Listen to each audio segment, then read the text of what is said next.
کہ 12 نقیب اس زمانے میں حضرت. نقیب کیا ہوتا ہے جی؟ نقیب یعنی جو ناقب ہیں. نقب کہتے ہیں جب کسی چیز میں گڑا ہو یا سوراخ ہو یا اس میں ڈنٹ ہو، جس طرح کہتے ہیں، ہاں تو اس کو کہتے ہیں ناقب. سوراخ ہو کسی چیز میں تو ناقب کہتے ہیں. یا دیوار میں کوئی، جیسے یہ اردو میں بھی استعمال ہونے والی ہے کہ فلاں کے گھر میں نقب لگا دی. کیا کیا بھائی؟ سوراخ کر دی. ہاں تو یہ نقیب ان کو اس لیے کہتے تھے کہ ان کی ذمہ داری یہ ہوتی تھی کہ لوگوں کے حالات سے آگاہ رہیں، لوگوں پر نظر رکھیں،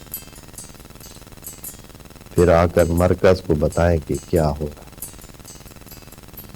ان کو بتایا جاتا، دھیان کیا جاتا. یعنی یہ نقاب بھی اسی لفظ سے، نقاب سنا ہوا. نقاب اس لیے کہتے ہیں کہ وہ اس میں سے خواتین کو یا جو بھی ہوتا ہے اس نے اپنے دیکھنے کے لیے ایک جگہ رکھی ہوئی ہوتی ہے، باقی لپیٹا ہوا ہوتا ہے، تو اس سوراخ کی وجہ سے اس کو کہتے ہیں نقاب، چونکہ اس سے وہ نقب لگاتے ہیں، آنکھیں اس کی جو ہے وہ دیکھ رہی تھی، تو اس لیے اس کو نقاب کہتے ہیں.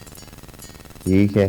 اب ایک نقیب کے لفظ سے کتنے آپ لفظ جو ہے وہ کتنے استعمال اس کے، یعنی کبھی توجہ آپ نے نہیں کی ہوگی، اردو میں بھی آپ استعمال دیکھ لیتے ہوں گے، لیکن یہ نہیں پتا ہوگا کہ یہ نقب جو ہے، یہ نقیب جو یہاں لکھا ہے یہ بھی اسی کو. تو نقیب کہتے ہیں ایسے کو. اب یہ چاہے کوئی ان کا سربراہ تھا جیسے کمانڈر ہو، یا یہ ہے کہ ان کو جیسے ان کو دیا گیا ہو کہ بھائی یہ آپ کو رہنمائی کرے گا، یا یہ ہے کہ حتیٰ بتایا بھی نہ گیا ہو سکتا ہے، بتایا بھی نہ گیا ہو، ویسے خود پیغمبر نے اپنی معلومات کے لیے رکھا ہو کہ دیکھے تو ذرا کون کون ٹھیک کام کر رہا ہے، کون کون نہیں، ہاں تو کون کون خرابیاں کر رہا ہے.